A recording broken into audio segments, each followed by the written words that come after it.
There's been a lot of talk recently about the Chicago Bulls and the possibility of trading down.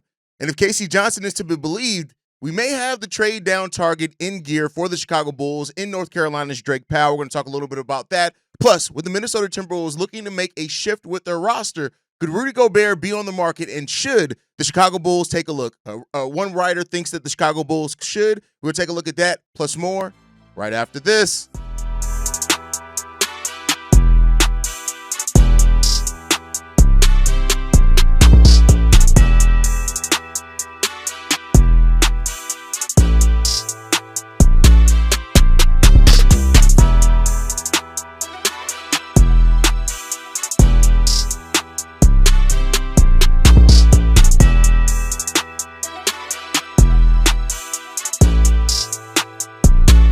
What's going on, Bulls fans? Welcome to another episode of Chicago Bulls Central, your number one spot for everything Chicago Bulls related. I'm the host, Sarah Hayes, but more importantly, you guys can follow the channel at Bulls Central Pod on every social media platform we happen to be on.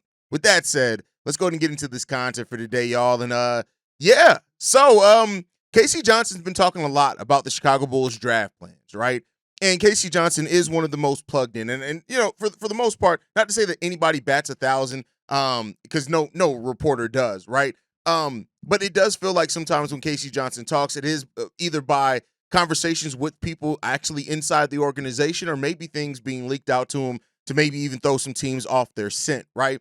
And the Chicago Bulls throughout this draft process have been really quiet on who they are even bringing in for workouts. We have like full lists. Hoops Hypes have been tracking the list of workouts. And when you look at some of the other teams, we're talking about some teams are 12 deep into it. So far, the only people that Hoops Hype has the Bulls bringing in for workouts are Mark Sears, John Blackwell, the shooting guard out of Wisconsin, Juwan Gary, the small forward out of Nebraska, CJ Huntley, the power forward out of Appalachian State, and Miles Kelly, the shooting guard out of Auburn. So there's a lot of guards there, a wing, and a power forward, right? Now, these are all players also that are kind of more so projected to go in the second round or be undrafted. So it seems like the players that the Bulls at least have publicly made known that they're working out are all guys that are in the second round or maybe undrafted, and maybe the Bulls on day one, like they have done basically every year, is they sign an undrafted free agent right after the draft. So it's been they are playing things really close to the vest, which kind of tells me that maybe the Bulls do have a target that they're more kind of focused on. They just don't want the world to know. The Igor Dimon thing, we talked about it very often. That could have very well been a leak to try to throw some teams off the scent. Reportedly that the Brooklyn Nets are a team that's very high on the possibility of drafting Igor Dimon, which they have a pick before the Bulls, so that could take him off the board before then. So this draft situation is it's fun, right? It's fun to watch how all this is going to shake out, because for once, it seems like the Bulls may be actually operating like a front office that actually has a plan. And part of that plan is that they don't want everybody to know their plan, because maybe they have somebody on their board that they think a team could try to move up and take or something like that, right? Like a big part of the draft, and you see this a lot with the NFL draft especially, right? I think they're a little bit more open on it because we find out so much after the NFL draft. But I think one thing that you see is that, a lot of teams are trying to figure out where the board's going to go. And if you can kind of nail in that to a high degree, you can kind of figure out where the best value is going to be for you. And that's what teams may be trying to do. And the Bulls are trying to throw them off the scent. The Bulls and the Cavs are two of the teams with the least amount of workouts brought in. And it's really interesting just to see, because it's like, I went back and looked at prior years, and it wasn't really like this, right? Like, yeah, even some of the times the Bulls, like, modestly didn't work out, things like that. But, like, they still brought in a lot of prospects. Now it's just looking like, I don't know what the Bulls are doing, man. But to get back on the Casey Johnson thing, so Casey Johnson he's talked a lot in the last couple of days about what the Bulls' thought process is behind this draft, right? That's where we find out that the Bulls aren't quite high on Derek Queen, right? That's not a guy that they're extremely high on. Even a guy like Colin Murray-Boyles, right? Two guys that I know I have a lot of Bulls fans that follow me that are really high on those guys, but it doesn't seem like they're on the Bulls board. Again, I say seem because the Bulls very well could be throwing players off the scent, right? Or teams off the scent. But to get back on track is that one of the players that Casey Johnson did mention that the Bulls are starting to be high on and starting to turn some heads is Drake Powell. Now, you could take this one or two ways. Either it's that he's rising up the Bulls board, or he's talking generally around the NBA. And generally around the NBA, we did hear that Drake Powell has potentially a promise in the top 10. I mean, top 12, top 20, if I can get my numbers right, top 20. But he did say this.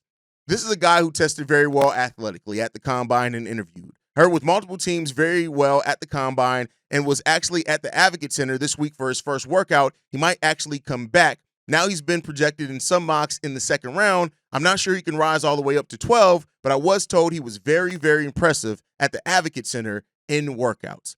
Drake Powell. What does Drake Powell bring, right? A one-and-done prospect who was basically asked to just kind of be a lob threat and rim runner and defender. Like, he wasn't really, when you look at some of the talk about Drake Powell before going to North Carolina, they didn't really use him in a lot of the ways that was previously talked about. Now, that doesn't mean that that's the end-all be-all, right? But it is interesting to point out that it was something to be said that people had really high hopes for this kid when it was all said and done, and he really in college never really got to amount to that, right? He never really got to be that, right? But this guy, 6'6", 200 pounds, right? 19 years old. He will be 20 by the start of the season. And when you look at what he brings, as far as a wing, it's really perfectly made.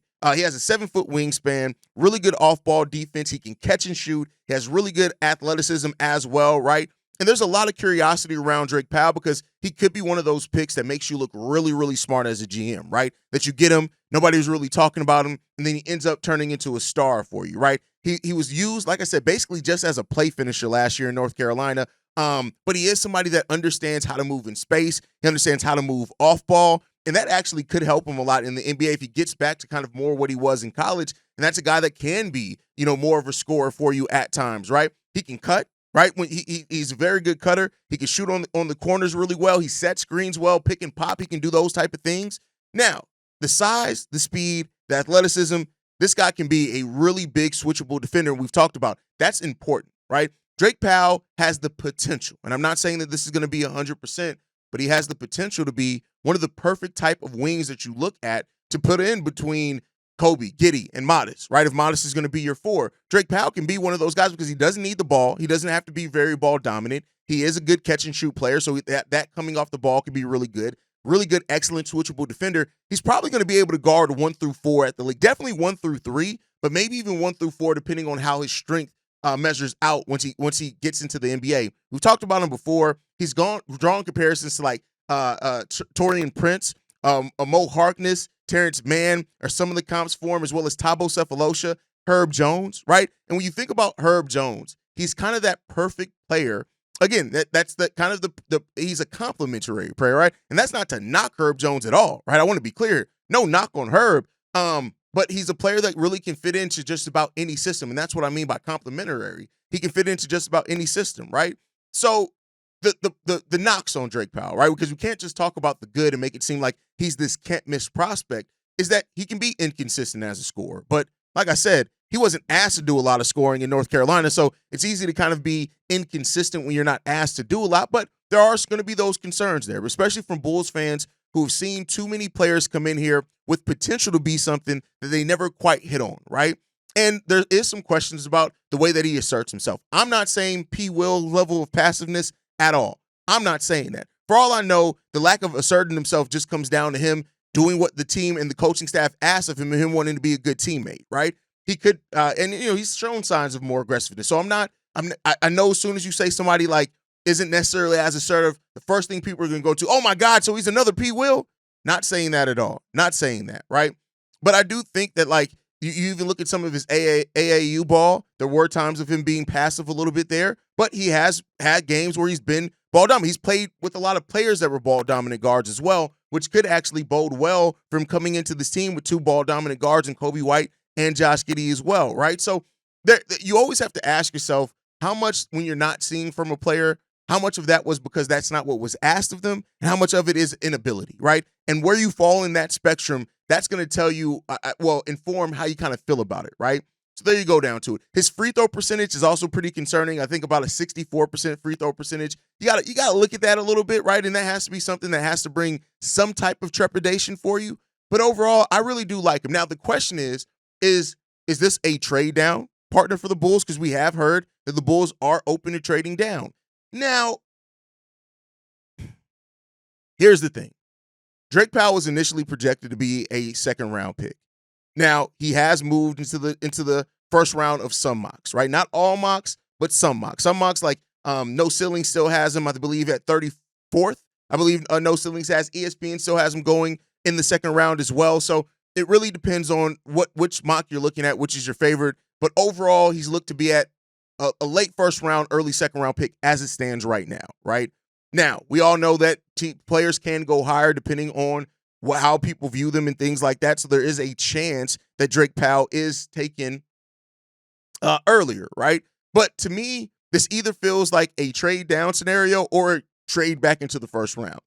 And the more and more that is talked around the Bulls, I think that there's a higher possibility of them trading back into the first round of this draft. Now, I'm not saying for sure that is what it is when it comes down to that, but I do think that there is a little bit of a chance that the Bulls do try to trade back into the first round. They have the assets to do it. I think that ideally they would probably be trying to hold on to their first round pick in 2027 unless they feel like it's a can't miss prospect. And I just don't see you giving up your 2026 first round pick. That draft is going to be very, very deep.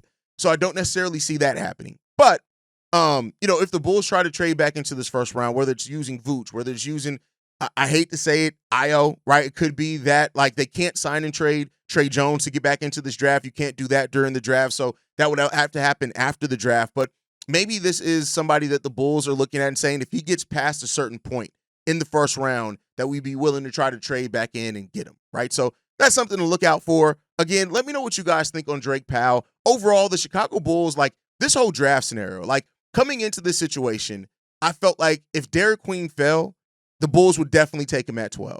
But now through some of the things that have been talked about, it seems like they'd be willing, and they're not the only team, that teams will be willing to pass on Derek Queen.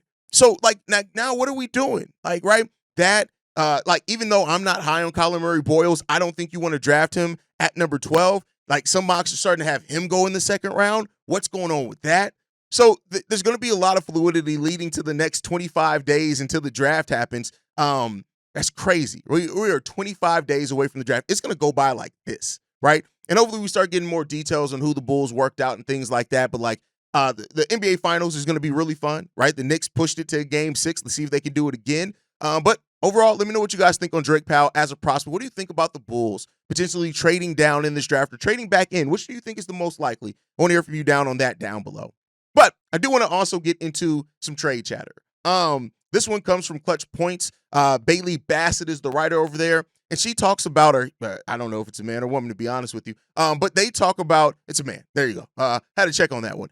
Bailey here talks about the fact that the Minnesota Timberwolves are going to be looking to make a move. Right now, we have heard that the Minnesota Timberwolves could be trying to get back in on Kevin Durant, a player that they were in talks to at the deadline, so much so that they were making calls around to other teams to see if they can dump off some salary to get under that second tax apron. I talk about that in detail over on NBA Central. So though for my general NBA fans, go and check out my show on NBA Central, 6-Man Shenanigans. Go over there. But with that said, is that there's a lot of talk around this team looking to make some drastic moves. Julius Randle, who ended up playing pretty good with Anthony Edwards down the stretch of the game. There was some lack of chemistry, I think, between Julius Randle and Rudy Gobert. But in an opportunity and a chance for them to get under that second tax apron, they're going to be looking to make some moves with some salary and things like that. I once talked about Nickeil Alexander-Walker being a player that the Bulls could look to bring in free agency. Naz Reid is another one that could very well not be back with that team, as they have to kind of prioritize getting under that second tax apron. So we'll see what happens with those ones, right? Now, Julius Randle he has a player option, so we'll see with the other one what happens with that one. Him and Naz Reid have a player option, so we'll see. I expect Naz Reid to probably use that. But the question that Bailey Bassett brings here is that could a Rudy Gobert trade work for the Bulls? So the trade package that they have here is Rudy Gobert out to the Chicago Bulls for Nikola Vucevic, Lonzo Ball, and 2 second-round picks. Now, what does that do for the Minnesota Timberwolves? They needed some more point guard play. Anthony Edwards had to end up playing a lot of point guard in that series. I do think if you had, Mike Conley did not really play well, right? If you had a player like Lonzo who is a complimentary shooter, He's a really good defender and switchable defender, which they could have needed. And then Nikola Vucevic. Now, the Vuce part of this, I don't understand, right? Necessarily for the Timberwolves. Do they feel like they needed more offense? Do they have enough defense then if they traded Gobert and brought in Nikola Vucevic? But I will say this, looking at Rudy Gobert's contract, this is where it really gets a little stuffy for the Bulls, right? He has a $35 million contract next year, which is descending, from the $43 million. His contract structure is really weird. So he made $43 million last year, down to $35 million the year after that, up back to $36 million the year after that, and then up to $38. I don't know how common like like we talk about ascending or descending years, like that's just crazy. But that last year in 27-28 is a player option, considering that he will be 35, I believe, by the time that player option kicks in. He's probably going to take that unless he's still playing at a top level.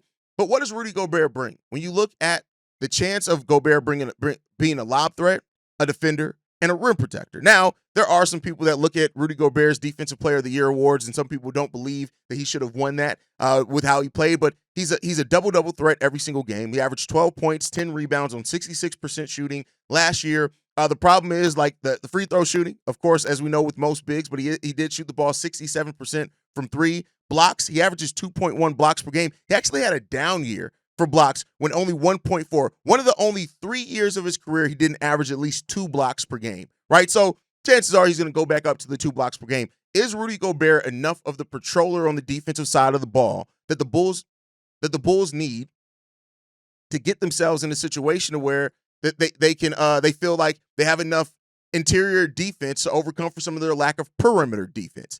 And I think that there's a case to be made for that. It would be a very big ask as far as the price of that and a financial incentive for that, right?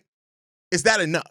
And my question is here then is that if you do trade for Rudy Gobert, then does that kind of hold you off until you can find your center for the future? Does that free you up to get more of a defensive wing or a two-way wing? Because I don't think it's 12. You better not be getting a one-way player, but a defender on the wing as well. And if you add defense at the 3 and you add Rudy Gobert's defense at the 5, right? Is that enough for the Chicago Bulls, who at the second half of the season actually had a pretty good defensive output, to be better with the offense that they can create with Matas, Coby, and of course Josh Giddey, right? So that's the questions that you have to ask here. It's a big financial burden right there, and I don't know if burden is the right word, but investment is probably the better word there, right? And it's the first time that I've heard that the Rudy Gobert thing and linking it to the Bulls now, where we heard it before, even before he went to the Timberwolves. My boy Pat was one of the people at the front of the line saying that the Bulls should have traded for Rudy Gobert then. I'm glad they didn't.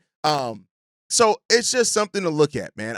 We'll see what happens. We'll see what happens. The Vooch thing, and I'm glad that we're starting to hear more and more on the Vooch topic, because I do think that Nikola Vucevic is going to be shocked. And how aggressively, I think it determines on what the Bulls feel like they can do at the center once he's gone, right? Does it mean that you feel comfortable in a Naz Reid? Do you feel comfortable in that you can go out there and draft your next center, right? Do you feel comfortable in those type of things, that you're bringing in still enough enough center depth, right, to where you're willing to take almost anything back for Nikola Vucevic just to get him off your books, as he didn't fit in defensively? And so that's some of the questions there. We'll see what happens. Overall, like the center is going to be really interesting to watch for the Bulls next year, because with all that's happening with the Bulls, not necessarily looking at bigs in this draft, despite some of the ones that are going to be there, Drake Powell, Cedric Howard, like these guys, if you get one of these guys on the wing, like and get a different veteran center in here, what does that do for you? Then even then, you're still wondering, even if the rookie that you draft, are they going to play a lot under Billy Donovan? Now, I don't question anymore if they're going to play, but how much are they going to play, right? That's the question that I have under a Billy Donovan coach team now. And I guess that remains to be seen, and we'll see how it all shakes out, man. But overall, we'll keep pushing. We'll see what happens over. This has been a week of a lot of kind of news around the Bulls, surprisingly, right? Like the Josh Giddey thing, he's back in the States working on his game. The talk around, could he take less? The interest or a lack of interest in guys like Derek Queen, right? Other guys being prioritized in the draft that they have high hopes. The Bulls not looking at any positions. They're not basing off position. They're basing them more off scheme and fit and stylistic choices. So this is going to be, I think, not even if it's not more active than I initially thought, I think this is going to be one where there are going to be Bulls fans that are very, very, very frustrated by a few things that this Bulls team does, based off what they want to see the team do, right? And I think that this team is going to go left at some places, and we'll see what that's going to be, man. But let me know your guys' thoughts, as always, down below. Make sure you guys are following us, man. We have been doing it kind of unofficially, right? And I don't know if it's going to be an everyday thing, but we're going to start doing more consistently midday streams here as well. So that's going to be around 4 p.m. Chicago time. We're going to be having our streams kind of in the midday. If there's news that warrants it. If it's quiet day, we're not going to force it, right? But be on the lookout for that. 2-a-days, right? We'll call it 2-a-days. But thank you guys for tuning in. You guys can follow us at Bulls Central Pod. You can send us any feedback, questions, comments, concerns. bullscentralpod@gmail.com. Lastly, if you want to leave a text message and our voicemail for the mailbag, the number to do so, 773-270-2799. We're the number one spot for everything Chicago Bulls related, but that's thanks to you, lovely and beautiful people. And like I like to end every episode on, go Bulls. Love you guys. See you right if you can, y'all. Peace. This has been a presentation of the Break Media.